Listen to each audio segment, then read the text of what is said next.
Good morning students, welcome back to the class. Students, आज हम दी गई पीडीएफ की एक्सरसाइज को सोल्व कर रहे हैं। आपने अपने आंसर्स देख लिए होंगे। अब अपने आंसर्स को आप मैच कर लेंगे कि आपका स्कोर क्या आता है। टोटल 59 सेंटेंसेस आपको दिए गए थे। फर्स्ट सेंटेंस से स्टार्ट करते हैं। फर्स्ट सेंटेंस है हमारा, we must realise that. Students, that के बारे में आप जानते हैं कि जो दैट है हमारा, ये कंजंक्शन होता है। कंजंक्शन का अगर हम यूज करते हैं तो इसका मतलब ये होता है कि कंजंक्शन से पहले जो हमें दिया गया होता है वो अलग पार्ट होता है और कंजंक्शन के बाद वाला पार्ट अलग होता है। अब कंजंक्शन के बाद हमें क्या दिखाई पड़ रहा है? Learning from mistakes. तो हम बात किसकी कर रहे हैं? हम कह रहे हैं कि गलतियों से सीखना, यानी कि हम बात कर रहे हैं सीखने की। रियल सब्जेक्ट हमारा क्या होगा? वो लर्निंग होगा। अब क्वेश्चन आता है कि सर मिस्टेक्स क्यों नहीं हो सकता, और मिस्टेक्स के अकॉर्डिंग आर यहाँ पर आना चाहिए, ऐसा क्यों नहीं है? ऐसा इसलिए नहीं है बच्चे, क्योंकि मिस्टेक जो है ना वो आपका नाउन तो है, लेकिन ये इस प्रेपोजिशन फ्रॉम के बाद आया हुआ है, और प्रेपोजिशन के बाद जो आता है वो हमारा क्या होता है? ऑब्जेक्ट। तो हमारा सब्जेक्ट क्या बचा? हमारा सब्जेक्ट बचा केवल लर्निंग। अब लर्निंग हमारा सिंगुलर है, सिंगुलर होने के कारण इसके साथ में सिंगुलर वर्ब को यूज किया गया है। इट मीन्स ये सेंटेंस हमारा करेक्ट है। सेंटेंस नंबर 2 की बात करते हैं। सेंटेंस नंबर 2 है स्टूडेंट्स आपका, the relationship we have with our clients. Relationship जो हम रखते हैं अपने क्लाइंट्स के साथ में। देखिए, हम किसी पर्टिकुलर रिलेशनशिप के बारे में हम बात कर रहे हैं। कैसे पता लगा? क्योंकि रिलेशनशिप जो होता है ये हमारा नाउन है, इससे पहले कोई आर्टिकल द आया हुआ है। द होता है डेफिनेट आर्टिकल। इसका मतलब ये हुआ कि जो रिलेशनशिप है वो कोई डेफिनेट है, निश्चित रिलेशनशिप है। कौन सी रिलेशनशिप है? इस रिलेशनशिप के बारे में ये एक्स्ट्रा इन्फॉर्मेशन देने के लिए हमने ये वर्ड यूज किए हैं, that we have with our clients. तो we have with our clients, ये केवल इस रिलेशनशिप के बारे में एक्स्ट्रा इन्फॉर्मेशन है। अगर हम एक्स्ट्रा इन्फॉर्मेशन को हटा दें तो मेन सब्जेक्ट हमारे पास में क्या बचेगा? हमारे पास में बचता है द रिलेशनशिप, यानी कि हम किसी रिलेशनशिप के बारे में बात कर रहे हैं। अब उसके लिए हमें सब्जेक्ट यूज कर, ये सब्जेक्ट होगा तो इसके लिए अब हमें वर्ब यूज करनी पड़ेगी। वर्ब हमारी क्या होगी? रिलेशनशिप सिंगुलर है कि प्लूरल है? रिलेशनशिप सिंगुलर है ना। अब सिंगुलर होने के कारण यहाँ पर जो हमें वर्ब यूज करनी चाहिए वो आर नहीं बल्कि इज यूज करना चाहिए, है ना। सिंगुलर वर्ब को हम यूज करेंगे। ओके। थर्ड सेंटेंस की बात करते हैं। थर्ड सेंटेंस हमारा आता है, environmentalists has pay little heed. Heed means ध्यान होता है, attention, to the softer aspects of the movement of which the need to change our culture is one of the most important things. अब यहाँ sentence लेंदी होने के कारण आपको confuse होने की आवश्यकता नहीं है। देखिए, यहाँ पर ना बिल्कुल स्टार्टिंग में ही आपको एरर दिखाई पड़ गई है। एनवायरमेंटलिस्ट, ऐसे व्यक्ति जो एनवायरमेंट को लेकर सोच विचार करते हैं। तो एनवायरमेंटलिस्ट, अगर इसमें एस ना होता तो ये सिंगुलर होता। अब क्योंकि यहाँ पर एनवायरमेंटलिस्ट एक नाउन है और उसमें आपको एस दिया हुआ है, एस दिया हुआ होने के कारण ये एनवायरमेंटलिस्ट आपका हो गया प्लूरल। अब अगर ये प्लूरल है तो क्या इसके साथ में हम सिंगुलर वर्ब को यूज कर सकते हैं, हैज को? मैंने आपको बताया कि जिस वर्ब में हैज होता है, वो जिस वर्ब में एस होता है वो प्लूरल होती है, सॉरी सिंगुलर होती है। लेकिन हमारा जो सब्जेक्ट है वो एनवायरमेंटलिस्ट है, प्लूरल। अब प्लूरल सब्जेक्ट होने के कारण यहाँ पर जो हमें वर्ब यूज करनी पड़ेगी वो प्लूरल यूज करनी पड़ेगी। आप बता सकते हैं कि इसका प्लूरल वर्ब क्या होता है? इसका प्लूरल वर्ब होता है हैव। तो यहाँ पर आपको यूज करना पड़ेगा एनवायरमेंटलिस्ट्स हैव। अच्छा, एक बात आपको और बताता हूँ कि जब भी हम हैव को यूज करते हैं, जब भी हम किसी हैज और हैव को यूज करते हैं तो उसके बाद हम वर्ब की थर्ड फॉर्म को यूज करते हैं। हैज और हैव की कोई भी फॉर्म होगी उसके बाद में हम हमेशा वर्ब की थर्ड फॉर्म को यूज करते हैं, ठीक है ना। तो यहाँ पर आपको पेड भी यूज करना पड़ेगा, एनवायरमेंटलिस्ट्स हैव पेड। ओके, चलिए नेक्स्ट सेंटेंस की बात करते हैं। सेंटेंस नंबर 4 आता है आपका, द सोल्जर्स। देखिए, द को देखकर आपको लगा होगा कि ये जो सोल्जर्स है ना हमारा नाउन है, और सोल्जर्स के बारे हम वही किसी सोल्जर के बारे में बात नहीं कर रहे। ये सोल्जर कोई विशेष हैं। कैसे पता लगा? क्योंकि इनसे पहले आर्टिकल द को यूज किया गया है। तो द सोल्जर्स, कौन से वाले सोल्जर्स? जब भी आप किसी नाउन से पहले द को देखते हैं, द का मतलब होता है कि वो कौन सा, यानी कि विच क्वेश्चन का आंसर देता है। तो द सोल्जर्स, अब हम पूछते हैं कौन से सोल्जर्स। तो सोल्जर्स के बारे में एक्स्ट्रा इन्फॉर्मेशन क्या आ रही है? हम किन सोल्जर्स की बात कर रहे हैं? हम बात कर रहे हैं उन सोल्जर्स की जो डिप्लॉय किए गए हैं, डिप्लॉयड इन द टाउन, जो डिप्लॉय किए गए हैं टाउन में, उन सोल्जर्स के बारे में हम बात कर रहे हैं। अभी मैंने आपको बताया कि ये जो डिप्लॉयड इन द टाउन है ये इन सोल्जर्स के बारे में एक्स्ट्रा इन्फॉर्मेशन है। तो अगर हम इस एक्स्ट्रा इन्फॉर्मेशन को हटाएं तो हमारे पास में सब्जेक्ट क्या बचता है? हमारे पास में सब्जेक्ट बचता है द सोल्जर्स। सोल्जर्स सिंगुलर हैं कि प्लूरल हैं? प्लूरल हैं। अब प्लूरल होने के कारण प्लूरल सब्जेक्ट के साथ में वर्ब क्या यूज होनी चाहिए? प्लूरल ही यूज होनी चाहिए, इसलिए हमने यहाँ पर वर्ब को यूज किया हुआ है। तो ये हमारा सेंटेंस ऑलरेडी करेक्ट है, इसमें आपको कोई चेंज करने की आवश्यकता नहीं है। ओके, चलिए अब हम बात करते हैं सेंटेंस नंबर 5 की। The advancements in medical science has proved. तो यहाँ ये हमारी हो गई है वर्ब। अब हमें इसके लिए चाहिए सब्जेक्ट। सब्जेक्ट क्या है? आप देख रहे हैं कि ये तो हमने इनको यूज किया हुआ है, जो कि एक प्रेपोजिशन है। प्रेपोजिशन के कारण मेडिकल साइंस तो हो गया इस प्रेपोजिशन का ऑब्जेक्ट। तो जो ऑब्जेक्ट है वो तो सब्जेक्ट नहीं हो सकता। तो अब हमारा सब्जेक्ट क्या होगा? प्रेपोजिशन से पहले जो दिया गया है, द एडवांसमेंट्स। अब जो हमारा एडवांसमेंट्स है, ये सिंगुलर है कि प्लूरल है? आप देख रहे हैं कि इसमें एस ऐड किया गया है। अब अगर ये इसमें एस ऐड किया गया तो ये प्लूरल हो गया। अब ये प्लूरल है तो इसके साथ में जो हमें वर्ब यूज करनी पड़ेगी वो सिंगुलर नहीं, प्लूरल वर्ब को ही हमें यूज करना पड़ेगा।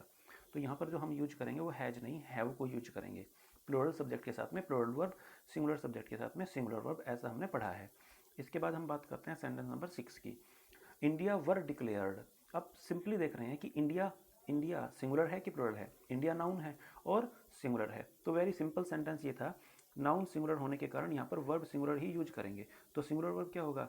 मैंने आपको बोला सिंगुलर वर्ब वह होता है जिसमें एस या ई एस हो। तो यहाँ पर आपको वर नहीं, वॉज यूज करना पड़ेगा। इंडिया वॉज डिक्लेयर्ड, इंडिया को डिक्लेयर किया गया था। चलिए नेक्स्ट सेंटेंस की बात करते हैं, sentence number 7। Power failure are.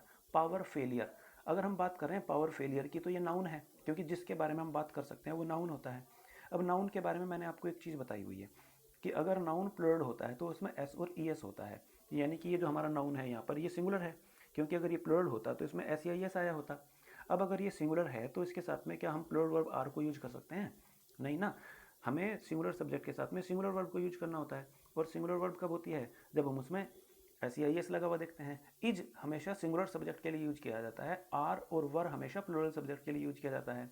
तो पावर फेलियर के साथ में हमें क्या यूज करना पड़ेगा? इज यूज करना पड़ेगा। आर को हम यूज करते हैं तो वो इनकरेक्ट हो जाता है। Okay, got the point. चलिए इसके बाद आपका आता है सेंटेंस नंबर 8। सेंटेंस नंबर 8 है आपका, I Anjali Menon is happy to let you know. अब यहाँ क्वेश्चन आता है कि अंजलि मेनन तो नेम है किसी का, क्या नेम के अकॉर्डिंग हमें, भाई अंजलि मेनन एक पर्सन का नेम है तो उसके अकॉर्डिंग ई जाना चाहिए, ऐसा दिख रहा है। लेकिन आप देखिए कि यहाँ इस सेंटेंस को स्टार्टिंग से हमने पढ़ा आई, मैं कौन? अंजलि मेनन। तो ये जो अंजलि मेनन है ना, ये इस आई के बारे में एक्स्ट्रा इन्फॉर्मेशन है। और मैंने आपको बताया था कि जो एक्स्ट्रा इन्फॉर्मेशन होती है वो सब्जेक्ट का फंक्शन नहीं करता। तो आपका रियल सब्जेक्ट कौन हुआ? रियल सब्जेक्ट आपका होता है आई। तो आई के साथ में क्या इज को यूज करना करेक्ट होगा? आई के साथ में क्या यूज करते हैं? आई के साथ में तो हम सभी को मालूम है, आई के साथ में एम को यूज करते हैं। तो यहाँ पर आई के साथ में आपको एम यूज करना पड़ेगा। Okay, got the point. चलिए सेंटेंस नंबर 9 की बात करते हैं, the disparity of the GDP. Disparity means असमानता। आप देख रहे होंगे स्टूडेंट्स, इसमें से कई सारे सेंटेंस ऐसे हैं जो मैं ऑलरेडी आपको पहले डिस्कस करा चुका हूँ वीडियो सेशन में। तो the disparity of the GDP, देखिए यहाँ जीडीपी भी नाउन होता है। कैसे पता लगा कि ये नाउन है? क्योंकि इससे पहले हमने द को यूज किया हुआ है, इससे पहले द को यूज किया हुआ है, तो जीडीपी हमारा नाउन हो गया। लेकिन हमें ये मालूम है कि जो ऑफ प्रेपोजिशन है उसके बाद आया है। अब प्रेपोजिशन ऑफ के बाद आने के कारण जीडीपी आपका ऑब्जेक्ट हो गया प्रेपोजिशन का। अब यहाँ पर एक वर्ड और आया है आपका, between the rich and the poor. Between आपका क्या है? बिटवीन आपका प्रेपोजिशन है। अब प्रेपोजिशन के बाद में जो भी नाउन या प्रोनाउन आते हैं वो उस प्रेपोजिशन के क्या होते हैं? ऑब्जेक्ट होते हैं। तो द रिच भी आपके हैज का सब्जेक्ट नहीं हो सकता और द पुअर भी आपके हैज का सब्जेक्ट नहीं हो सकता। तो हमारा जो सब्जेक्ट होता है वो प्रेपोजिशन से पहले होता है। तो यानी कि हमारे पास में सब्जेक्ट का फंक्शन करने के लिए कौन बचा? हमारे पास में सब्जेक्ट का फंक्शन करने के लिए बचा केवल द डिस्पेरिटी। तो डिस्पेरिटी सिंगुलर है कि प्लूरल है? सिंगुलर है। अब सिंगुलर हमारा सब्जेक्ट है और हमने वर्ब क्या यूज की हुई है इसके लिए? सिंगुलर ही हमने इसके लिए वर्ब यूज की हुई है, हैज़ ब्रॉडन्ड। तो ये आपका सेंटेंस बिल्कुल करेक्ट हो गया है। अच्छा, एक इन्फॉर्मेशन आपको और बताता हूँ कि जब भी हम हैज हैव को यूज करते हैं तो हैज हैव के साथ हमेशा वर्ब की थर्ड फॉर्म को यूज करते हैं, है ना? ओके, चलिए सेंटेंस नंबर 10 की बात करते हैं, success according to many people. हमने बात की किसके बारे में? सक्सेस के बारे में। अब सक्सेस के बारे में एक्स्ट्रा इन्फॉर्मेशन क्या दी कि सक्सेस की हम जो बात कर रहे हैं वो अकॉर्डिंग टू मैनी पीपल के बात कर रहे हैं। तो ये अकॉर्डिंग टू मैनी पीपल भी इस सक्सेस के बारे में एक्स्ट्रा इन्फॉर्मेशन हुई। तो एक्स्ट्रा इन्फॉर्मेशन सब्जेक्ट होता नहीं है, तो ये जो एक्स्ट्रा इन्फॉर्मेशन है इसको हम सब्जेक्ट नहीं मान सकते हैं। तो हमारे पास में सब्जेक्ट अब आपको क्या दिखाई पड़ रहा है? सक्सेस। अब सक्सेस कोई सिंगुलर चीज़ है तो उसके साथ में आप आर को यूज करेंगे कि इज को? सक्सेस सिंगुलर है तो उसके साथ में आर को यूज नहीं कर सकते। ऐसी कंडीशन में हमें उसके साथ में इज को यूज करना पड़ेगा। Okay, success is making more and more money. Success जो होती है वो होता है ज़्यादा से ज़्यादा पैसा कमाना। अकॉर्डिंग टू मैनी पीपल, मैंने ऐसा कह रहा हूँ कि ज़्यादा पैसा कमाने वाला ही सक्सेसफुल होता है। नहीं, लेकिन ये कुछ लोगों का मत है कि पैसा ज़्यादा होगा तो हम सक्सेसफुल होंगे। आप ऐसा कुछ मत मानना, ये मेरी कोई विचारधारा नहीं, मैं आपको दे रहा हूँ। चलिए, इसके बाद हम बात कर रहे हैं सेंटेंस नंबर 11 की। सेंटेंस नंबर 11 में आपको दिखाई पड़ रहा है कि any conclusion other than the one which was reached seems totally unjustified. Unjustified means अनुचित, जस्टिफाइड होता है उचित। तो any conclusion other than the one, other than the one, यहाँ ये जो अदर देन है ना, ये एक तरह से आपके प्रीपोजिशनल फ्रेज का फंक्शन कर रहा है। अच्छा, यहाँ हम ये जो है कंक्लूजन के बारे में एक्स्ट्रा इन्फॉर्मेशन आ रही है, कौन से वाले के अलावा? The one which was reached, the one which was reached, ये इस कंक्लूजन के बारे में एक्स्ट्रा इन्फॉर्मेशन है। कंक्लूजन कौन से वाला? Other than the one which was reached, ये सब इस कंक्लूजन के बारे में एक्स्ट्रा इन्फॉर्मेशन है। अब अगर ये एक्स्ट्रा इन्फॉर्मेशन है तो इसके अकॉर्डिंग तो सब्जेक्ट वर्ब नहीं आ सकती, तो हमारे पास में सब्जेक्ट अभी भी क्या दिखाई पड़ रहा है? Any conclusion. अब अगर एनी कंक्लूजन हमारे पास में सब्जेक्ट है तो इसके अकॉर्डिंग, कंक्लूजन के अकॉर्डिंग आप वर्ब क्या यूज करेंगे? सिंगुलर की प्लूरल? सिंगुलर। अब ये सिंगुलर है तो इसके साथ में सिंगुलर वर्ब आना चाहिए, और यहाँ आप देख रहे हैं कि वर्ब में ऑलरेडी एस और एस ऐड किया हुआ है, इट मीन्स ये सिंगुलर ही है, इसमें कोई चेंज आपको करने की आवश्यकता नहीं है, ये सेंटेंस ऑलरेडी करेक्ट है। इसके बाद बात करते हैं सेंटेंस नंबर 12 की। The ban on late night musical programmes. हम किसके बारे में बात कर रहे हैं? बात की जा रही है यहाँ पर बैन के बारे में, और बैन हमारा नाउन है। कैसे पता लगा? उससे पहले द आया हुआ है। तो द बैन, कौन से वाले बैन, कौन से वाले बैन की बात कर रहे हैं? हम बात कर रहे हैं उस वाले बैन की जो लगाया गया है लेट नाइट म्यूजिकल प्रोग्राम्स पर।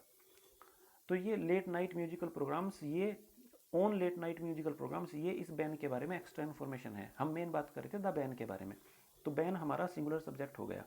अब बैन हमारा सिंगुलर सब्जेक्ट है तो उसके साथ में वर्ब क्या यूज करेंगे? सिंगुलर और प्लूरल? सिंगुलर यूज करेंगे। लेकिन यहाँ पर एग्जामिनर ने आपको क्या दिया हुआ है? Have been. तो यहाँ पर हैव को यूज करना करेक्ट होगा कि इनकरेक्ट होगा? इनकरेक्ट होगा। सब्जेक्ट हमारा सिंगुलर है तो आप सिंगुलर वर्ब हैज को यूज कीजिएगा। ओके, चलिए इसके बाद बात करते हैं सेंटेंस नंबर 13 की। देयर आर इंडिकेशंस, इंडिकेशंस हैं दैट की। देखिए दैट क्या है? आपका कंजंक्शन है। दैट आपका कंजंक्शन है तो आपको मालूम हो गया कि कंजंक्शन से पहले वाला सेंटेंस अपने आप में कंप्लीट है। जो आगे हमें देखना है सिंगुलर प्लूरल सब्जेक्ट वर्ब का एग्रीमेंट, वो इससे आगे वाले पार्ट में देखना है, ठीक है ना। तो द प्रोस्पेक्ट्स, प्रोस्पेक्ट्स ये हमारा नाउन होगा शायद। कैसे मालूम होगा कि ये नाउन है? क्योंकि इससे पहले आर्टिकल द को यूज किया गया है। तो प्रोस्पेक्ट्स सिंगुलर है कि प्लूरल है? आप इसमें देख रहे हैं कि इसमें तो एस दिया हुआ है, एस दिया हुआ है तो ये प्लूरल हो गया। तो ये प्रोस्पेक्ट्स हमारा नाउन है और प्लूरल है। आगे यहाँ दिया हुआ है prospects for growth in industrial output, ये क्या है? आपका प्रेपोजिशन है। अब प्रेपोजिशन के बारे में, प्रेपोजिशन के बाद में ये सब कुछ जो दिया हुआ है वो इस प्रेपोजिशन का ऑब्जेक्ट है। ऑब्जेक्ट होने का मतलब है कि प्रेपोजिशन के बाद जो भी कुछ है वो सब्जेक्ट नहीं हो सकता, वो सब्जेक्ट नहीं हो सकता। तो सब्जेक्ट क्या हुआ? सब्जेक्ट हमारा हुआ ये प्रोस्पेक्ट्स, और प्रोस्पेक्ट्स हमारा है प्लूरल। तो प्लूरल सब्जेक्ट के साथ में वर्ब क्या यूज होनी चाहिए? प्लूरल। लेकिन यहाँ पर क्या दिया हुआ है? हैज, जो कि सिंगुलर है। तो इसको करेक्ट करने के लिए हमें प्लूरल वर्ब हैव यूज करना पड़ेगा। ओके, समझ आ रहा है ना? धीरे धीरे ऐसे ही समझते रहिएगा, मैं टोटल सेंटेंसेस आपको करा दूंगा। इसके बाद नेक्स्ट सेंटेंस पर आते हैं। सेंटेंस है हमारा 14। वाइल, वाइल को हम यूज करते हैं के दौरान के लिए। वाइल जब एक काम चल रहा है उसी दौरान कोई दूसरा कार्य हो, उसके साथ साथ कोई दूसरा कार्य हो, तब हम वाइल को यूज करते हैं। तो while the war of the generals rage on, यानी कि जिस समय पर जनरल्स के बीच में जो युद्ध था वो शुरू हुआ।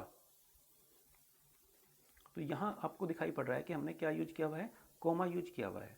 कोमा यूज करने का मतलब भी कुछ कुछ ऐसा ही होता है कि इससे पहले की जो बात थी वो अलग है और उसके बाद की जो बातें होंगी वो अलग होंगी। तो यहाँ पर इससे पहले की बातें अलग हो गई हैं, इसके बाद जो है ना वो मेन चीज़ होगी अब। तो मेन चीज़ यहाँ पर क्या है? Somewhere in A small town of India, ये स्थान को बता रहा है, यानी कि सब्जेक्ट नहीं है, ये बता रहा है कहाँ की घटना है, कहाँ की बात है। तो somewhere in A small town of India ये केवल प्लेस को शो करने वाला वर्ड है, ये सब्जेक्ट नहीं है। बात, मेन बात जो आगे बताई जाएगी। तो क्या दिया हुआ है आगे? Wonderful things, wonderful things are happening, मतलब विचित्र चीज़ें घटित हो रही हैं। तो हमारा जो सब्जेक्ट है, हम किसके बारे में बात कर रहे हैं? हम बात कर रहे हैं वंडरफुल थिंग्स के बारे में। और थिंग्स हमारा सिंगुलर है कि प्लूरल है? प्लूरल है। अगर ये थिंग्स हमारा प्लूरल है तो इसके साथ में वर्ब कैसी आनी चाहिए? प्लूरल। और यहाँ पर प्लूरल वर्ब आर ही आपको दी हुई है, इट मीन्स ये करेक्ट है आपका, इसमें आपको कोई चेंज करने की आवश्यकता नहीं है। अच्छा, एक चीज़ मैं आपको और बता देता हूँ कि जो हमारा नाउन होता है ना, नाउन जैसे थिंग्स यहाँ पर नाउन है, तो कैसी चीज़ें हैं, विचित्र चीज़ें हैं, वंडरफुल। तो नाउन के बारे में, नाउन से पहले अगर कोई वन वर्ड आता है उस नाउन के बारे में एक्स्ट्रा इन्फॉर्मेशन देने वाला, तो ऐसे वर्ड को हम एडजेक्टिव बोलते हैं, है ना। चलिए, तो ये सेंटेंस ऑलरेडी हमारा करेक्ट था, इसमें हमें कोई चेंज करने की आवश्यकता नहीं है क्योंकि थिंग्स हमारा प्लूरल सब्जेक्ट होने के कारण प्लूरल वर्ब के साथ आया हुआ है।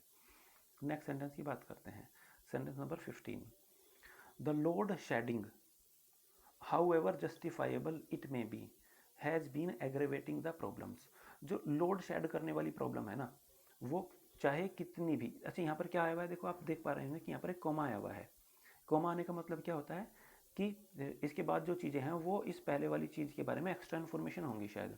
However justified it may B, देखिए यहाँ पर फिर से कोमा आया हुआ है, यानी कि दो कोमा के बीच में हम सेंटेंस को कोमा टू कोमा भी देख लेते हैं। ये यहाँ से कोई जब भी हमें, देखिए अगर हम कोई इन्फॉर्मेशन देना चाह रहे हैं किसी के बारे में और हमने जानकारी देना शुरू की, किसी का नाम लिया, लेकिन उसके बारे में कोई और एक्स्ट्रा इन्फॉर्मेशन बीच में डालना चाहते हो, तो सेंटेंस को बीच में रोक देते हैं कोमा की हेल्प करके। तो ये सेंटेंस यहाँ पर आपका रुक गया, जब हमने कोमा को यूज किया तो ये सेंटेंस यहाँ पर रुक गया, और सेंटेंस को रोककर ये एक्स्ट्रा इन्फॉर्मेशन हमने यहाँ पर इसके बारे में दे दी गई है। और सेंटेंस को फिर से वहीं से चालू करने के लिए जहाँ से हमने सेंटेंस यहाँ पर छोड़ा था, तो एक और कोमा को यूज करते हैं। इसका मतलब ये होता है कि कोमा के बीच में जो बात है ये इस लोड शेडिंग के बारे में कोई एक्स्ट्रा इन्फॉर्मेशन हमने दी है।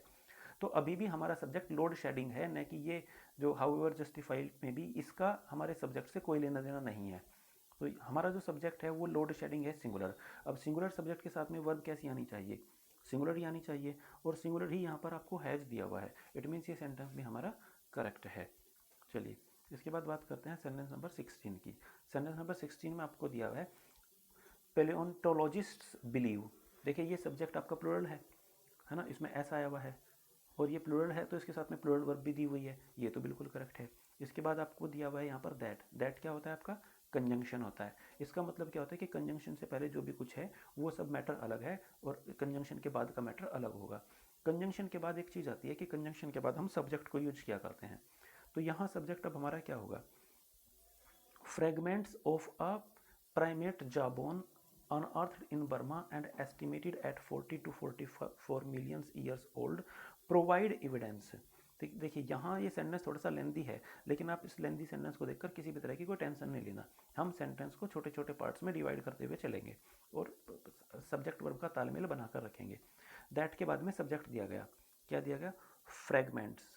फ्रेगमेंट्स किसके हैं, वो फ्रेगमेंट्स हैं, यहाँ पर प्रपोशन ऑफ दिया है ना, यानी कि आप समझ गए कि ये प्रपोशन ऑफ है तो इसके बाद में जो भी होगा उस प्रपोशन का ऑब्जेक्ट होगा।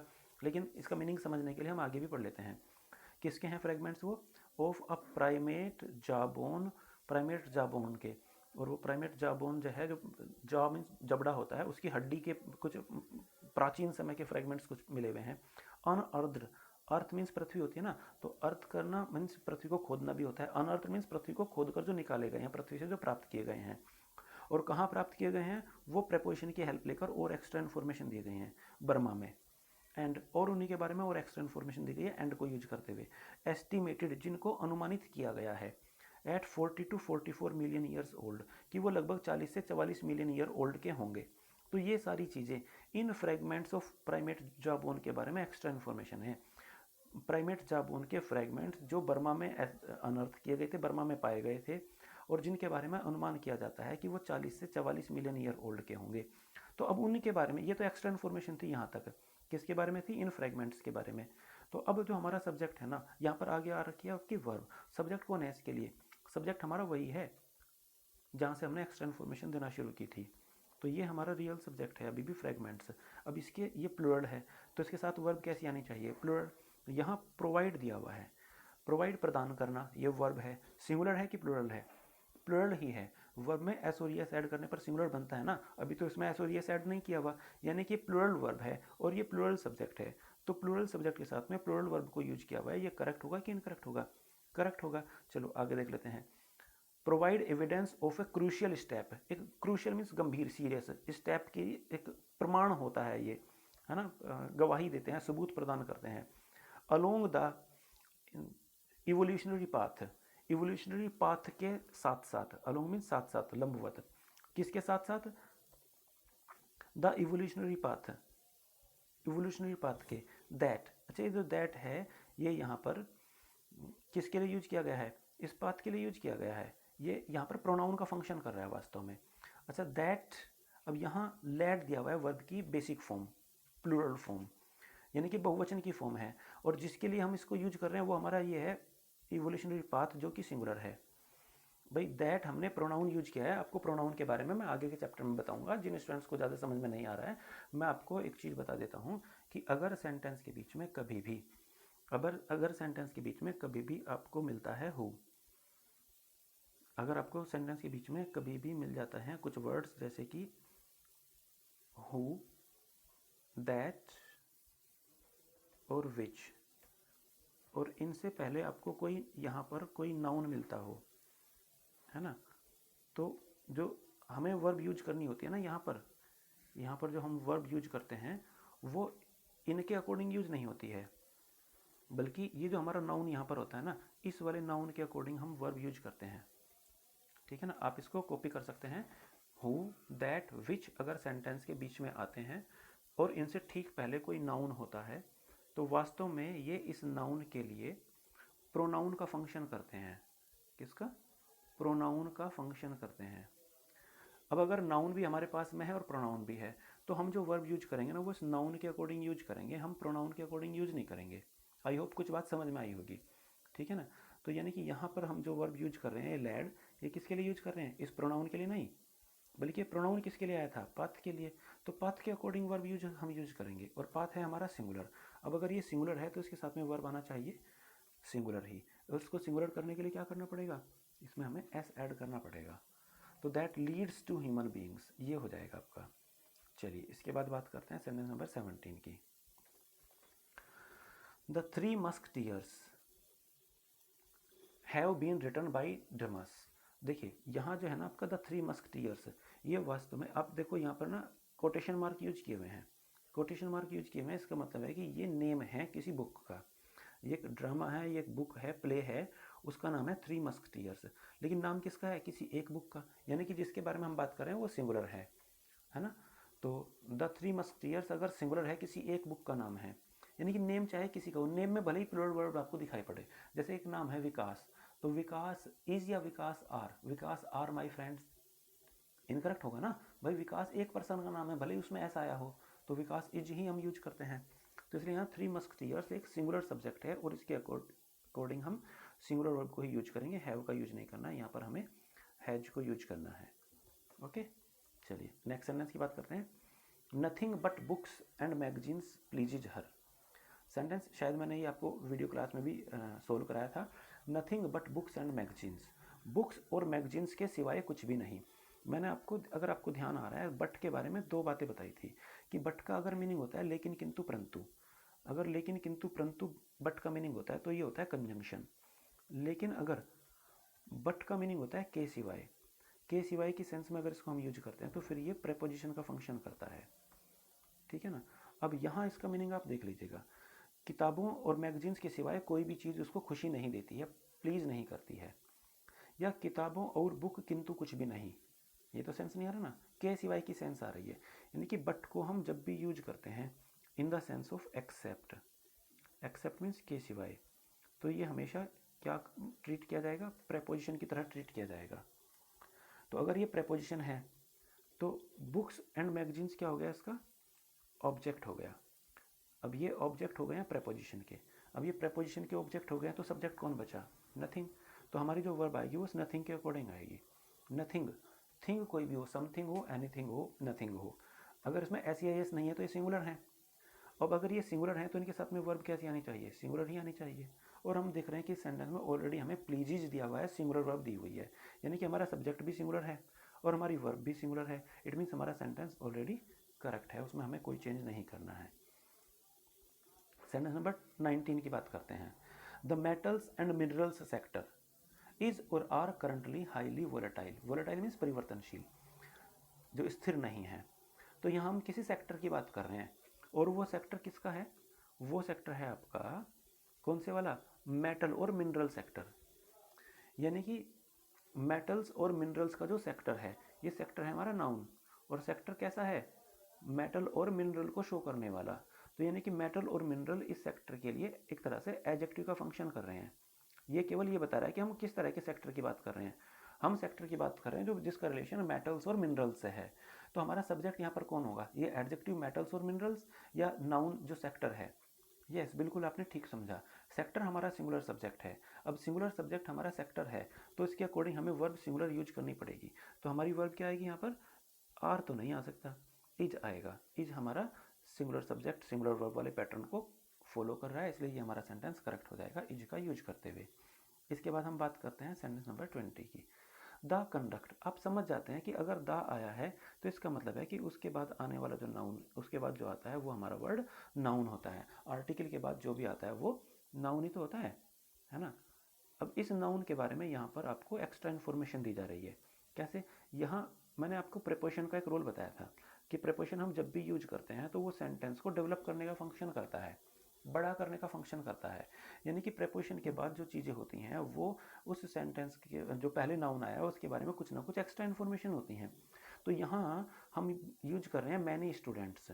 अब स्टूडेंट्स नाउन है आपका और जो कि प्लूरल है। मेरा क्वेश्चन आपसे है कि क्या ये सब्जेक्ट हो सकता है? नहीं, ये सब्जेक्ट नहीं हो सकता। क्यों? क्योंकि सर ये ना आपके ऑफ प्रेपोजिशन का ऑब्जेक्ट है। अब ऑफ प्रेपोजिशन का ऑब्जेक्ट है तो इसके अकॉर्डिंग आपकी वर्ब नहीं आने वाली है। जो वर्ब आएगी वो आपके रियल सब्जेक्ट के अकॉर्डिंग आएगी। रियल सब्जेक्ट है आपका कंडक्ट। अब कंडक्ट है आपका सिंगुलर, तो सिंगुलर सब्जेक्ट के साथ में यहाँ पर एग्जामिनर ने आपको आर दिया हुआ है। तो क्या आप कंडक्ट के साथ में आर को यूज करेंगे? बिल्कुल भी नहीं। भाई कंडक्ट है अगर सिंगुलर तो उसके साथ में वर्ब भी हम सिंगुलर यूज करेंगे, इज को यूज करेंगे, है ना। The conduct of many students is not what it should be. बहुत सारे स्टूडेंट्स का कंडक्ट वैसा नहीं है जैसा वो होना चाहिए। देखिए, जब मैंने आपको वीडियो में ये सेंटेंस कराया तो मैंने यहाँ पर आपको इट के बजाय आपको दे दिया था। मैं चाह रहा था कि वहाँ पर प्रोनाउन भी आपको समझाऊं, लेकिन फिर मुझे लगा कि प्रोनाउन में अगर मैं आपको लेकर चलूँगा तो आप थोड़े से डिस्टर्ब हो जाएंगे। तो वहाँ पर दे नहीं यूज होना चाहिए, क्योंकि यहाँ जो हम प्रोनाउन यूज कर रहे हैं ना इट, वो किसके लिए यूज कर रहे हैं, वो वास्तव में कंडक्ट के लिए यूज कर रहे हैं। और कंडक्ट सिंगुलर है तो दे तो नहीं हो सकता, फिर तो इट ही होगा। तो ये यहाँ पर इट ही करेक्ट है। वो दे मैंने आपको एक्स्ट्रा इन्फॉर्मेशन देने के लिए बतलाया था। खैर चलिए, इसके बाद हम बात करते हैं सेंटेंस नंबर 21 की। सेंटेंस नंबर 21 में जब हम जाते हैं तो यहाँ पढ़ते हैं एन इंक्रीज इन क्राइम्स। ये सेंटेंस आपको ध्यान आ गया होगा, हम डिस्कस कर चुके हैं। और थोड़ा सा स्पीड में फिर मैं इसको करा देता हूँ। इन क्राइम्स, इन आपका प्रेपोजिशन है, क्राइम्स इसका ऑब्जेक्ट हो गया। अगेंस्ट फिर से प्रेपोजिशन है, वुमन फिर से इसका ऑब्जेक्ट हो गया। तो हमारा जो सब्जेक्ट है ये तो नहीं हो सकते, क्योंकि ये तो प्रेपोजिशन और ऑब्जेक्ट है। तो हमारा सब्जेक्ट कौन होगा? हमारा सब्जेक्ट होगा केवल ये an increase. An increase singular subject है तो इसके साथ में सिंगुलर वर्ब को यूज करेंगे, हैज को यूज करना पड़ेगा, हैव को नहीं। ठीक है ना, ये हमारा हैज हो गया आपका आंसर। चलिए, इसके बाद आता है सेंटेंस नंबर 22। सेंटेंस नंबर 22 में हम आते हैं the standard of English. English का स्टैंडर्ड। अब यहाँ आपको क्या दिखाई पड़ रहा है? आपको दिखाई पड़ रहा है कोमा। इसका मतलब है हम यहाँ पर इस बात को रोक कर स्टैंडर्ड ऑफ इंग्लिश के बारे में जो कुछ कहना चाह रहे थे उसको हमने थोड़े समय के लिए पॉज कर दिया है, रोक दिया है, और कोई एक्स्ट्रा इन्फॉर्मेशन दी हमने। इन द स्कूल्स, कौन से स्टैंडर्ड ऑफ इंग्लिश की हम बात कर रहे हैं? हम उस स्टैंडर्ड ऑफ इंग्लिश की बात कर रहे हैं जो प्रोवाइड किया जाता है कहाँ पर? इन द स्कूल्स। ठीक है ना। अब देखिए, एग्जामिनर को क्या करना चाहिए था? पंक्चुएशन का रूल तो ये कहता है कि जब हमने यहाँ पर कोमा लगाया था और एक्स्ट्रा इन्फॉर्मेशन हमने दी थी तो यहाँ पर भी हमें कोमा यूज करना चाहिए था, है ना। लेकिन एग्जामिनर ने यहाँ पर कोमा यूज नहीं किया। क्यों नहीं किया? ताकि आप कंफ्यूज हों और आप सोचें कि यहाँ पर स्कूल्स दिया हुआ है और स्कूल्स बहुवचन है तो वर्ब भी प्लूरल होनी चाहिए। लेकिन सही बात देखें तो यहाँ पर कोमा है जो आपको समझना पड़ेगा। तो यहाँ कोमा होने के कारण कोमा और कोमा के बीच की बात तो खत्म हो गई। तो हमारा जो सब्जेक्ट होगा क्या होगा? अच्छा, यहाँ इंग्लिश हमारा सब्जेक्ट नहीं है क्योंकि ये तो इस प्रीपोजिशन ऑफ के बाद आया हुआ है। तो हमारा जो सब्जेक्ट है वो केवल ये है, द स्टैंडर्ड। अब स्टैंडर्ड है सिंगुलर। सिंगुलर के साथ में आप क्या वर्ब यूज करेंगे? आर और इज। डेफिनेटली आप आर को तो यूज नहीं कर सकते, तो यहाँ पर आपको यूज करना पड़ेगा is. The standard of English in the schools is highly अनलिवन। यानी कि स्कूल्स में जो इंग्लिश का स्टैंडर्ड है वो बहुत ही ज़्यादा अनइवन है, मतलब विषमतापूर्ण है, उनमें कोई समता नहीं है। बात करेंगे सेंटेंस नंबर 23 की। सेंटेंस नंबर 23 में आपका आता है setbacks and failures. Setbacks and failures, सफलता और असफलताएं, है ना। तो वो सब चीज़ें जो के बारे में कुछ बात की जा रही है, जो आपदाएं आती हैं, सेटबैक कुछ चीज़ें हैं जो आपको पीछे की ओर धकेल देती हैं वो, और जो आपकी असफलताएं होती हैं वो सब चीज़ें। यानी कि हम बात कर रहे हैं सेटबैक्स की, हमारा प्लूरल नाउन है। हम बात कर रहे हैं फिर से फेलियर्स की, प्लूरल नाउन है। और दो प्लूरल नाउन को हमने एंड की हेल्प लेकर उनको ज्वाइन कर दिया हुआ है। तो जब दो प्लूरल नाउन एंड से जुड़ गए हैं तो वो सिंगुलर बनेंगे कि प्लूरल ही रहेंगे? वो प्लूरल ही रहेंगे। यानी कि हम जिनके बारे में बात कर रहे हैं वो प्लूरल चीज़ें हैं, प्लूरल सब्जेक्ट है हमारा। अब अगर हमारा सब्जेक्ट प्लूरल है तो क्या उसके साथ में सिंगुलर वर्ब हैज को यूज करना लॉजिकल होगा? नहीं ना। तो यहाँ पर वर्ब भी हमारी प्लूरल होनी चाहिए। और प्लूरल वर्ब आपकी क्या होगी? प्लूरल वर्ब आपकी होगी हैव। Very good. चलिए इसके बाद में हम बात करते हैं सेंटेंस नंबर 24 की, स्पेकुलेशंस। स्पेकुलेशंस मीन्स अनुमान, सट्टा जिसको हम बोलते हैं। अच्छा ये बताइए, नाउन तो है ही भाई, हम सट्टे के बारे में बात कर सकते हैं। सिंगुलर है कि प्लूरल है? प्लूरल है। कैसे मालूम हुआ? उसमें एस दिया हुआ है आपको, है ना। तो स्पेकुलेशंस एंड हाइपोथेसाइजिंग, यानी कि एक चीज़ तो ये हो गई और एक चीज़ ये हो गई, और ये ऑलरेडी ही बहुवचन है। जब ये ऑलरेडी बहुवचन है प्लस एक चीज़ और हो गई इसके साथ में, तो आप इस हाइपोथेसाइजिंग को देखकर इज का यूज करेंगे कि आप समझ जाएंगे कि एंड से जुड़े होने के कारण ये प्लूरल चीज़ें हो गई हैं। प्लूरल चीज़ें हो गई हैं ना। तो यहाँ आर द मोस्ट एसेंशियल, तो यहाँ पर आर हमने प्लूरल वर्ब को यूज किया हुआ है। Are the most essential and well known aspects of inventions. तो ये सेंटेंस आपका करेक्ट है बिल्कुल। ओके चलिए इसके बाद हम बात करते हैं सेंटेंस नंबर 25 पर। 25 की बात करेंगे। The children and their specific problems. The children and their specific problems needs to be identify. देखिए हमें यहाँ सब्जेक्ट क्या है? हमारा सब्जेक्ट है द चिल्ड्रन। चिल्ड्रन प्लूरल हैं और क्या है, इन्हीं के साथ में हमने जोड़ा है एंड की हेल्प लेते हुए उनकी जो प्रॉब्लम्स हैं। तो हम एक चीज़ के बारे में बात कर रहे हैं, ज़्यादा चीज़ों के बारे में बात कर रहे हैं। हम तो ज़्यादा चीज़ों के बारे में बात कर रहे हैं, चिल्ड्रन के बारे में और उनकी प्रॉब्लम्स के बारे में, यानी कि हम प्लूरल चीज़ों के बारे में बात करें। हमारा जो सब्जेक्ट है वो प्लूरल है, प्रॉब्लम्स हैं और चिल्ड्रन हैं। दो प्लूरल नाउन को हमने एंड से ज्वाइन किया है। एंड से ज्वाइन किया है तो हमारी वर्ब भी प्लूरल ही आएगी। तो यहाँ पर नीड्स में से आपको एस ड्रॉप करना पड़ेगा। ओके चलिए इसके बाद आता है हमारा sentence number 26।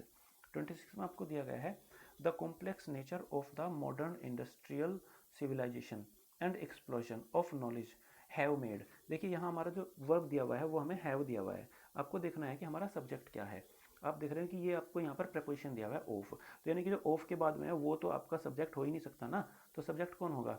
The complex nature, यानी कि नेचर हमारा सब्जेक्ट होगा और सब्जेक्ट है हमारा सिंगुलर। तो यहाँ पर आप सिंगुलर वर्ब को यूज करोगे, हैव नहीं हैज को आपको यूज करना पड़ेगा। ओके चलिए बात करते हैं सेंटेंस नंबर 27 की। वीडियो आपकी ज़्यादा बड़ी ना हो इसलिए मैं थोड़ी सी स्पीड कर रहा हूँ। The innocence and playfulness of a child. Innocence and playfulness, innocence मासूमियत और चंचलता, दोनों को हम एक ही सेंस में यूज कर रहे हैं, एक ही सेंस में यूज कर रहे हैं। तो उसके साथ में वर्ब सिंगुलर यूज होना चाहिए कि प्लूरल यूज होना चाहिए? सिंगुलर होना चाहिए ना, और यहाँ पर सिंगुलर ही वर्ब को यूज किया हुआ है, तो ये आपका करेक्ट हो जाता है, इसमें कोई चेंज नहीं करना आपको। चलिए इसके बाद बात करते हैं सेंटेंस नंबर 28 की। सेंटेंस नंबर 28 आप पढ़ते हैं, देखते हैं यहाँ पर। सेंटेंस नंबर 28 की हम बात कर रहे हैं। 28 में हम देख लेते हैं the present scenario. Scenario means दृश्य, जो फिलहाल की स्थिति है। इन द प्रेजेंट सिनेरियो, यहाँ आपको दिखाई पड़ गया कि यहाँ पर हम क्या यूज कर रहे हैं? कॉमा। कॉमा यूज करने का मतलब है कि इधर की बात बिल्कुल अलग है, मेन बात शायद अब आगे होंगी। The rich and poor of India. The rich and poor, देखिए जो रिच पर्सन है इंडिया के वही पुअर तो नहीं हो सकते हैं। Of India are part of the global village. देखिए यहाँ मैं आपको बताता हूँ कि जो द रिच हमने यूज किया है, द रिच का मतलब होता है धनी लोग, और ये ऑलरेडी प्लूरल होते हैं। यहाँ गरीब लोग अलग होते हैं, तो इससे पहले भी आपको आर्टिकल द को यूज करने की आवश्यकता थी। ये कहा जाना चाहिए था the rich and the poor of India. यहाँ एक बात आपको और बताऊंगा कि जब हम किसी एडजेक्टिव को यूज करते हैं, जब हम किसी एडजेक्टिव को यूज करते हैं और उससे पहले हम आर्टिकल द को यूज कर लेते हैं, एडजेक्टिव से पहले अगर हम द को यूज करते हैं तो वो ना प्लूरल नाउन बन जाता है। क्या बन जाता है? Plural noun. उसके साथ में ऑलवेज हमें प्लूरल वर्ब को ही यूज करना पड़ता है, ठीक है ना। तो इसलिए the rich and the poor, यानी कि दो प्लूरल नाउन आपस में जुड़ रहे हैं। द रिच का मतलब है सभी धनी लोग और द पुअर का मतलब हो जाएगा सभी गरीब लोग। तो ये प्लूरल हो गए हैं। ऑफ इंडिया, इंडिया के, इंडिया आपका प्रेपोजिशन ऑफ का ऑब्जेक्ट हो गया। तो हम किसकी बात कर रहे हैं? हमारा सब्जेक्ट कौन है? The rich and the poor, और इसके साथ में प्लूरल वर्ब आर को यूज किया हुआ है। देखिए वर्ब तो करेक्ट है आपकी, यहाँ पर जो यूज किया हुआ था वो ये एक दूसरा यूज था कि यहाँ पर आर्टिकल द भी होना चाहिए। आर्टिकल द के यूज की एरर यहाँ पर है, ठीक है। चलिए इसके बाद हम बात करते हैं सेंटेंस नंबर 29 की। 29 वाला सेंटेंस हमने डिस्कस किया था, कुछ इसी तरह का सेंटेंस बोर्ड पर।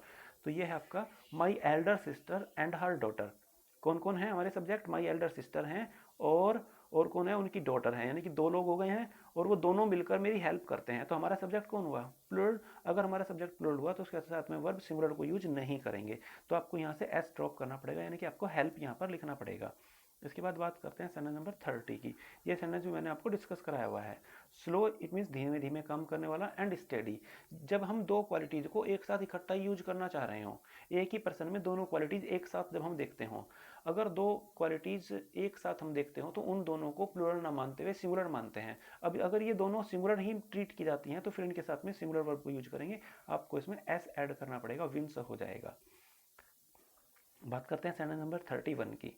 31 में 10 माइल्स इज और are a long way to walk, ये सेंटेंस भी आपका डिस्कस है ना। यहाँ मैंने आपको कराया था कि जो 10 माइल्स है यानी कि डिस्टेंस को शो करने वाले वर्ड, डिस्टेंस को शो करने वाले वर्ड और अमाउंट को शो करने वाले वर्ड या वेट को शो करने वाले वर्ड, अगर हम एक साथ यूज करते हैं इनको एज ए होल, अगर हम इनको एज ए होल यूज करते हैं तो फिर इनको इनके साथ में ना सिंगुलर वर्ब का ही ट्रीट करते हैं, यूज करते हैं हम इनको एज ए होल एक यूनिट के रूप में। जब भी हम बात करते हैं टाइम, डिस्टेंस, वेट, मेजरमेंट, 4 चीज़ें हैं, आप नोट कर सकते हैं।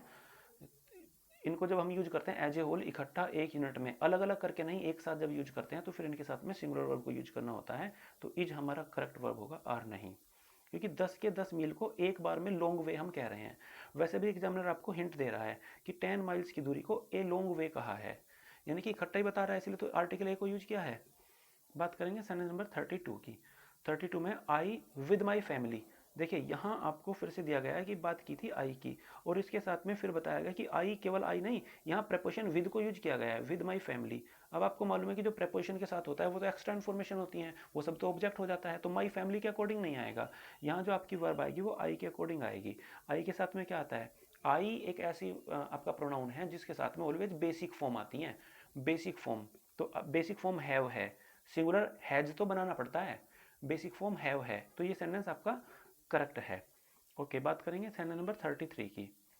The chief minister as well as his advisers, तो चीफ मिनिस्टर की हम बात कर रहे हैं, चीफ मिनिस्टर हमारा सब्जेक्ट हुआ। अब यहाँ एज वेल एज के बारे में मैंने आपको बताया था कि जो एज वेल एज होता है ये आपका प्रेपोजिशनल फ्रेज होता है, प्रेपोजिशनल फ्रेज होता है ये आपका। और अगर ये प्रेपोजिशनल फ्रेज की तरह फंक्शन करता है, अगर ये प्रेपोजिशनल फ्रेज की तरह फंक्शन करता है तो जो सब्जेक्ट होगा वो ये हिज एडवाइजर्स नहीं हो सकते, सब्जेक्ट होंगे फिर ये मिनिस्टर। अब मिनिस्टर अगर हमारा सिंगुलर है तो उसके साथ में वर्ब क्या आएगी, सिंगुलर आएगी, हैव नहीं आएगा, हैज आ जाएगा। ठीक है ना। चलिए नेक्स्ट सेंटेंस की बात करते हैं, sentence number 34। My brother as well as my sister, तो एज वेल एज अभी मैंने आपको बताया कि ये आपका प्रेपोजिशनल फ्रेज है, तो ये हमारा सब्जेक्ट नहीं हो सकता, तो हमारा सब्जेक्ट कौन होगा, माई ब्रदर। अब माई ब्रदर सिंगुलर है, अब सिंगुलर के साथ में क्या आर को यूज करना आपको लॉजिकल लग रहा है, नहीं ये लॉजिकल नहीं है, तो इसके साथ में क्या यूज करना पड़ेगा, हमें इज यूज करना पड़ेगा। चलिए इसके बाद देख लेते हैं, सेंटेंस नंबर आता है आपका 35। Ram along with the members of the family, ये सेंटेंस फिर आपका ऐसा ही आ गया ना, बिल्कुल सिंपल सा सेंटेंस आ गया है कि यहाँ आपका अलोंग विद भी तो क्या है ना, आपका प्रेपोजिशन है ना। देखिए कुछ वर्ड्स हैं जो प्रेपोजिशन की का फंक्शन करते हैं, जैसे with, along with, together with, besides, except, but, है ना, ये प्रेपोजिशन है, इनके साथ में वर्ब सिंगुलर को ही हम यूज करते हैं, मतलब इनसे पहले जो सब्जेक्ट होता है उसके अकॉर्डिंग यूज करते हैं। तो हमारा जो सब्जेक्ट हुआ ये the members of the family तो नहीं हुआ, जो हमारा सब्जेक्ट हुआ वो राम हुआ। अब राम सिंगुलर है तो इसके साथ में क्या आएगा, सिंगुलर वर्ब वॉज आपका आ जाएगा, ठीक है ना। वॉज वॉचिंग अ मूवी, मैंने आपको बताया था कि प्रेपोजिशन के बाद जो भी होता है ना वो सब एक्स्ट्रा इन्फॉर्मेशन होती है, यानी कि हम मेन बात कर रहे थे राम की, और बाकी ये प्रेपोजिशन का यूज करते हुए हमने केवल एक्स्ट्रा इन्फॉर्मेशन देने की कोशिश की है। ओके, इसके बाद हम बात करेंगे सेंटेंस नंबर 36 की। The chairman as well as the members, तो इस सेंटेंस को मैं बताऊं कि आप बता देंगे, ये सेंटेंस आपने बिल्कुल ठीक कर लिया होगा। यहाँ पर जो हमारा सब्जेक्ट है वो चेयरमैन है और as well as prepositional phrase है, प्रेपोजिशनल फ्रेज है तो ये इस प्रेपोजिशनल फ्रेज के ऑब्जेक्ट हो गए, तो चेयरमैन के अकॉर्डिंग आर तो नहीं आ सकता है, फिर हमें इज को यूज करना होगा। Got the point. चलिए इसके बाद हम नेक्स्ट सेंटेंस की बात करते हैं, सेंटेंस आता है हमारा 37। The rebel leader, rebel leader, जो लीडर है विद्रोही, जो अपोजिट हैं, विचारधारा रखने वाले हैं, जो विद्रोह पर उतरे हुए हैं, ऐसा कोई लीडर है ऐसे ग्रुप का, तो उसके बारे में हम बात करना चाह रहे हैं। तो ये रिबल लीडर के साथ में यहाँ पर आप देख रहे हैं कि कोमा को यूज किया हुआ है। तो कोमा का यूज करने का मतलब क्या होता है कि हम कोई एक्स्ट्रा इन्फॉर्मेशन जोड़ रहे हैं। एक्स्ट्रा इन्फॉर्मेशन क्या जोड़ी हमने कि जो लीडर है ना वो विद ऑल हिज मैन है, अपने सारे लोगों के साथ है। तो हमारा जो सब्जेक्ट है ना उसके सारे लोग नहीं है हम, क्योंकि ये तो प्रेपोजिशन विद से जुड़े हुए हैं। तो हमारा जो सब्जेक्ट है वो केवल रिबल लीडर है, और लीडर सिंगुलर है, तो सिंगुलर के साथ में हम सिंगुलर वर्ब को ही यूज करेंगे, वॉज को, वर को हम यूज नहीं कर सकते हैं। ओके, इसके बाद आता है आपका next sentence 38। The mother with her children. तो द मदर हम बात कर रहे थे मदर की, अब यहाँ विद हर चिल्ड्रन ये क्या हो गया, फिर से प्रेपोजिशन और उसका ऑब्जेक्ट हो गया। तो जो वर्ब आएगी वो मदर के अकॉर्डिंग वर नहीं आएगा, क्या आएगा, वॉज यूज करेंगे आप, है ना। चलिए, उसके बाद हम बात करते हैं सेंटेंस नंबर 39 की। Neither any of the members, neither any of the members of the society. देखिए, ऑफ से पहले आपको क्या दिखाई पड़ रहा है, नीदर दिखाई पड़ रहा है। तो यहाँ ऑफ आपका प्रेपोजिशन भी है, तो ये आपका प्रेपोजिशन के बाद ये तो जो भी होंगे वो फालतू फंड के होंगे, है ना। अच्छा, यहाँ एक चीज़ आपको और दिखाई पड़ रही है कि ये जो स्ट्रक्चर आ रहा है ना, नीदर के साथ नोर का स्ट्रक्चर आ रहा है। तो मैंने आपको क्या पढ़ाया था कि ईदर और सब्जेक्ट, नीदर नोर सब्जेक्ट, और प्लस सब्जेक्ट, नोर प्लस सब्जेक्ट। यानी कि जब भी हम ईदर और, नीदर नोर, और या नोर को देखते हैं, यूज करते हैं, तो जो रियल सब्जेक्ट होता है ना वो बाद वाला जो नाउन प्रोनाउन होता है वो होता है। तो यहाँ पर हमारा बाद में कौन दिया हुआ है आपको, द चेयरमैन दिया हुआ है। तो चेयरमैन के अकॉर्डिंग आपको वर्ब यूज करनी पड़ेगी। चेयरमैन सिंगुलर है तो इसके साथ में आप सिंगुलर वर्ब वॉज को यूज करोगे, ठीक है ना। ओके, चलिए इसके बाद बात करते हैं सेंटेंस नंबर 40 की।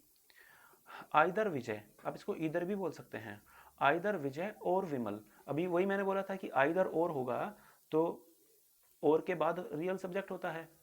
तो एक पॉइंट मैंने क्लास में आपको पढ़ाया भी था कि आइदर विजय और विमल, यानी कि आइदर विजय या तो विजय, और अगर विजय नहीं है तो 100% कौन, फिर विमल। यानी कि जो हमारा हाईलाइट किया जाता है, मेन फोकस होता है वो लास्ट वाले पर होता है। इसीलिए जो लास्ट वाला होता है ना, आइदर और नाइदर नोर वाले में जो ऑप्शन दिया जाता है ना, वो दिया गया जो ऑप्शन है बाद में वो हमारे लिए इंपॉर्टेंट होता है। तो यहाँ पर इंपॉर्टेंट विजय नहीं है, विमल है। हम कह रहे हैं कि विजय तो हो भी सकता है, नहीं भी हो सकता है, बट विमल तो 100% है, ठीक है ना। अगर विमल 100% है तो हमारा सब्जेक्ट विमल हुआ, विमल के अकॉर्डिंग आप आर को यूज नहीं कर सकते। विमल सिंगुलर है तो उसके साथ आप सिंगुलर वर्ब को यूज करेंगे। बात करते हैं सेंटेंस नंबर 41 की। नाइदर द जज नोर आई एम रेडी।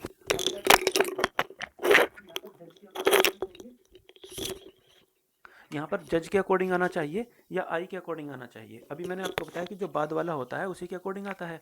तो यहाँ पर आप आई के अकॉर्डिंग सिंगुलर वर्ब को यूज करेंगे। आई के साथ में क्या आता है, आई के साथ तो एम ही आता है ना, और वही यहाँ पर गिवन है। तो इट मीन्स ये आपका बिल्कुल करेक्ट है, इसमें आपको कोई चेंज करने की आवश्यकता नहीं है।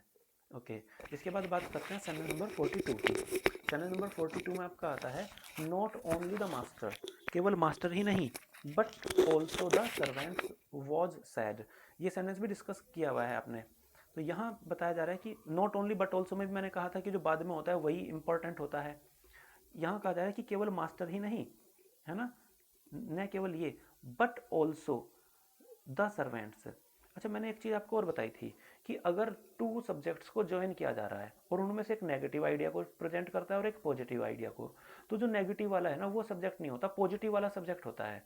तो यहाँ जो मास्टर है उसको तो नेगेटिव आइडिया के साथ में प्रेजेंट किया गया है, नॉट ओनली द मास्टर।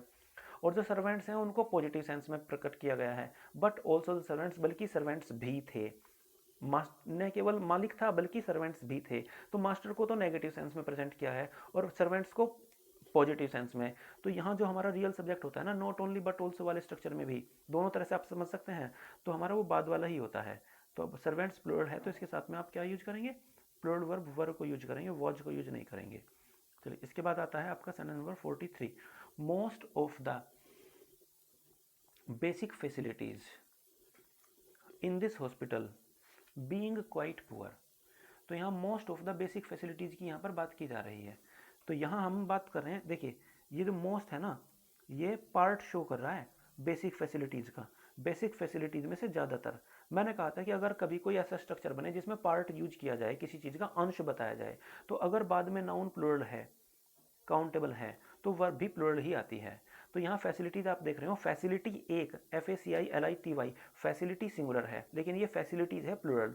अब प्लूरल के हम ज़्यादातर पार्ट की बात कर रहे हैं, अब प्लूरल के ज़्यादातर पार्ट की बात करें तो होंगे तो वो प्लूरल ही ना, तो यहाँ पर आपको प्लूरल वर्ब यूज करनी पड़ेगी।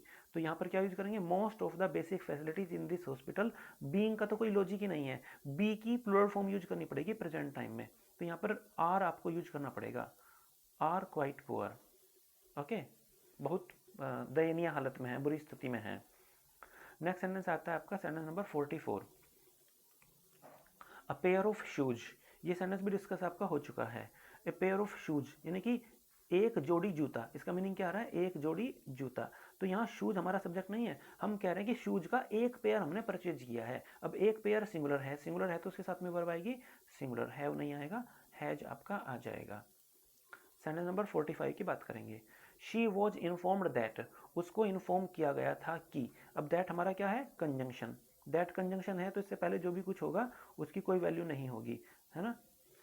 इसके बाद हमारे कंजंक्शन के बाद ये आता है सब्जेक्ट आता है, फिर वर्ब आती है। तो यहाँ पर जो हमारा सब्जेक्ट होगा वो क्या होगा, वो सब्जेक्ट होगा हमारा every one of them, every one of them. अब आप यहाँ बताइए एवरी वन ऑफ देम में आर दिया हुआ है, तो वर्ब हमारी क्या आनी चाहिए, देम के अकॉर्डिंग आर करेक्ट है, या इनमें से हम प्रति एक को अलग अलग करके बता रहे हैं। देखिए यहाँ आप देख रहे हैं कि ऑफ का मीनिंग है में से, उनमें से प्रति एक, तो इन कई सारों में से हमने प्रति एक को चुना है, एक एक को चुना है, यानी कि जो हमारा सब्जेक्ट है ना वो ये है एवरी वन।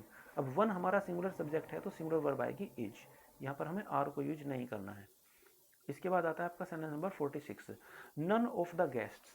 देखिए ऑफ मीन्स में से, अब में से के बाद में जो नाउन दिया हुआ है वो प्लूरल दिया हुआ है, लेकिन नन का मीनिंग क्या बताया था मैंने आपको बताया था कि नन का मीनिंग होता है नो वन, यानी कि हम एक बार में एक की ही बात कर रहे हैं। अब अगर ये नो वन है यानी कि वन है, तो वन के साथ में वर्ब क्या यूज करेंगे, क्या प्लूरल को यूज करना करेक्ट रहेगा, नहीं, तो यहाँ पर हम प्लूरल को यूज नहीं कर सकते हैं, यहाँ पर हमें सिंगुलर वर्ब को यूज करना पड़ेगा, वॉज हम यूज करेंगे। ओके, वर्ब को यूज नहीं कर सकते हैं। इसके बाद आता है sentence number 47, each man and each woman has a vote. मैंने आपको कहा था कि ईच के साथ में each, every, either, neither, many, a, इन सब के साथ में हम सिंगुलर वर्ब को यूज करते हैं अगर ये सब्जेक्ट के साथ में आए हों तो। और अगर ईच और एवरी दोनों एक साथ ही आ जाएं, या जैसे यहाँ पर दिया हुआ है each man and each woman, आया तो ईच ही है ना, यानी कि हम हर किसी को अलग अलग करके बता रहे हैं, अलग अलग करके बता रहे हैं, तो फिर वर्ब ना सिंगुलर ही आती है। वो आप चाहे ईच वुमन के अकॉर्डिंग मान लो, चाहे ईच मैन के अकॉर्डिंग मान लो, वास्तव में जो वर्ब हम यूज कर रहे हैं वो ईच के अकॉर्डिंग यूज कर रहे हैं। अगर किसी नाउन से पहले ईच या एवरी आया हो और वो दोनों एंड से हमने भले ही जोड़ लिए हों, तो भी हम उन सबको सेपरेट सेपरेट इंडिविजुअली हर एक को अलग अलग करके बता रहे हैं, अलग अलग करके बता रहे हैं, तो फिर सिंगुलर वर्ब को यूज करते हैं। इसके बाद आता है आपका sentence number 48, none of the student. देखिए इस सेंटेंस में आप मुझे प्रॉब्लम बताइए, क्या प्रॉब्लम है, क्या ये सेंटेंस करेक्ट है, none of the student has finished the exam yet. आप कहेंगे सर सेंटेंस तो करेक्ट है। देखिए अगर आप देखते हैं कि सर नन के साथ में सिंगुलर वर्ब हमने पढ़ी है, क्योंकि नन का मतलब होता है नो वन, तो वर्ब तो करेक्ट है, लेकिन यहाँ एक बेसिक जो ग्रामर का एक पॉइंट है वो मैं आपको बताता हूँ कि जब हम ऑफ को यूज करते हैं तो ऑफ का मीनिंग होता है में से। अब जिन स्टूडेंट्स में से हम एक की बात कर रहे हैं, जब हम कह रहे हैं कि उन स्टूडेंट्स में से एक भी नहीं, तो वो स्टूडेंट एक से तो ज़्यादा ही होंगे ना कम से कम। तो ऐसी कंडीशन में ऑफ के बाद जो हम नाउन यूज करते हैं ना वो प्लूरल यूज करते हैं, तो यहाँ पर स्टूडेंट नहीं होगा, स्टूडेंट्स होगा। ओके, सेंटेंस नंबर 49 की बात करते हैं, इन द ट्रेजिक इंसिडेंट। उस ट्रेजिक इंसिडेंट में, कौन से इंसिडेंट में, नन ऑफ द, चलिए कौन सी इंसिडेंट थी उसको तो छोड़ देते हैं, none of the 145 passenger survived. None के साथ में फिर से आपको समझ में आ गया है कि नन के साथ में हमें सिंगुलर वर्ब को यूज करना होगा, none of the 45 passengers survived correct है। यहाँ पर सिंगुलर प्लूरल का तो कोई लॉजिक बनता ही नहीं है ना, इजारे मुवाजर का तो कोई रूल यहाँ पर दिया हुआ नहीं है। चलिए नेक्स्ट सेंटेंस देखते हैं। इसके बाद ये आता है आपका, ईच ऑफ आवर स्टूडेंट्स, हमारे स्टूडेंट्स में से प्रत्येक क्या कर रहा है, पे देयर ट्यूशन फी। जब हमने यूज किया ईच ऑफ, ईच यानी कि प्रत्येक, अब ईच जब और एवरी अगर अलग अलग को बताता है तो फिर उसके साथ में जो हमें प्रोनाउन यूज करना चाहिए वो भी सिंगुलर यूज करना चाहिए। तो ईच ऑफ आवर स्टूडेंट्स, हमारे स्टूडेंट्स में से प्रत्येक। अब उसके साथ में अपने के लिए फर्स्ट ऑफ ऑल तो एरर यहाँ पर है कि देयर नहीं आना चाहिए। जब हम थर्ड पर्सन किसी और की बात कर रहे हैं, एक एक करके बात बता रहे हैं, तो उसके साथ में देयर नहीं आना चाहिए। यहाँ पर ना प्रोनाउन की एरर है, यहाँ पर हैज को यूज सॉरी हिज को यूज करना चाहिए। ईच ऑफ आवर स्टूडेंट्स, और वर्ब भी क्या यूज करेंगे अगर सब्जेक्ट सिंगुलर है तो सिंगुलर ही यूज करेंगे, पेज यूज करेंगे। Each of our students, pays singular verb आएगी, हिज ट्यूशन फी सिंगुलर ही प्रोनाउन आएगा। ओके, चलिए इसके बाद बात करते हैं 51 की। ही वॉज क्वाइट श्योर, वह क्वाइट श्योर था, उसको पक्का विश्वास था, दैट की नन ऑफ देम वर, कि उनमें से कोई भी नहीं था। तो नन ऑफ देम, नन के साथ में आप समझ ही चुके होंगे। देखिए ये दैट तो कंजंक्शन है ना, कंजंक्शन से पहले वाले से हमें कोई लेना देना नहीं है। कंजंक्शन के बाद आता है सब्जेक्ट, तो ये सब्जेक्ट है, ये प्रीपोजिशन वाला फ्रेज हो गया। तो नन के साथ में वर्ब सिंगुलर यूज करते हैं तो वर नहीं आएगा, क्या आ जाएगा, वॉज को हमें यूज करना पड़ेगा। चलिए बात करेंगे सेंटेंस नंबर 52 की। As soon as winter sets in, ज्यों ही सेट इन का हम यूज करते हैं शुरू होने के लिए, ज्यों ही विंटर शुरू होती है। सेट्स इन ये फ्रेजल वर्ब है आपका। कई बार किसी वर्ब के साथ में एक प्रपोजिशन यूज कर देने से उसका मीनिंग चेंज हो जाता है, उसको हम फ्रेजल वर्ब कहते हैं। खैर ये चीज़ें बाद में पढ़ा दूंगा मैं आपको। अच्छा एक चीज़ और आती है, विंटर और समर जो नेम्स ऑफ सेशन होते हैं ना, उनसे पहले जनरली हम आर्टिकल द को यूज नहीं करते हैं, ठीक है। As soon as winter sets in, जो ही विंटर शुरू होता है त्यों ही क्या करना पड़ता है, the number of tourists, tourists की संख्या। आपको शायद ध्यान होगा कि ये ऑफ तो प्रेपोजिशन है, ये टूरिस्ट इसका ऑब्जेक्ट हो गया। हम यहाँ हमारा जो सब्जेक्ट होगा वो प्रेपोजिशन से पहले जो आया हुआ है द नंबर, उसके अकॉर्डिंग आएगा। और मैंने आपको 2 वर्ड्स बताए थे, द नंबर और ए नंबर। द नंबर ऑफ यानी कि हम निश्चित संख्या की बात कर रहे हैं। अब निश्चित संख्या की हम बात कर रहे हैं तो इसके साथ में सिंगुलर वर्ब आएगी। अब सिंगुलर वर्ब यहाँ क्या दिया हुआ है, लेकिन स्टार्ट जो कि प्लूरल है, तो इसको सिंगुलर करने के लिए क्या करना पड़ेगा, हमें स्टार्ट में एस जोड़ देना पड़ेगा, तो ये स्टार्ट्स हो जाएगा आपका। ओके, चलिए इसके बाद आता है sentence number 53। There is much demand for fuel, मतलब फ्यूल की बहुत अधिक डिमांड है। एज, क्योंकि the number of vehicles are, फिर से वही प्रॉब्लम है ना, द नंबर के अकॉर्डिंग यहाँ पर आर नहीं आएगा, इज आ जाएगा। ओके, नेक्स्ट सेंटेंस नंबर आपका 54। As the summer vacation approaches, जो ही समर वैकेशन नज़दीक में आती है।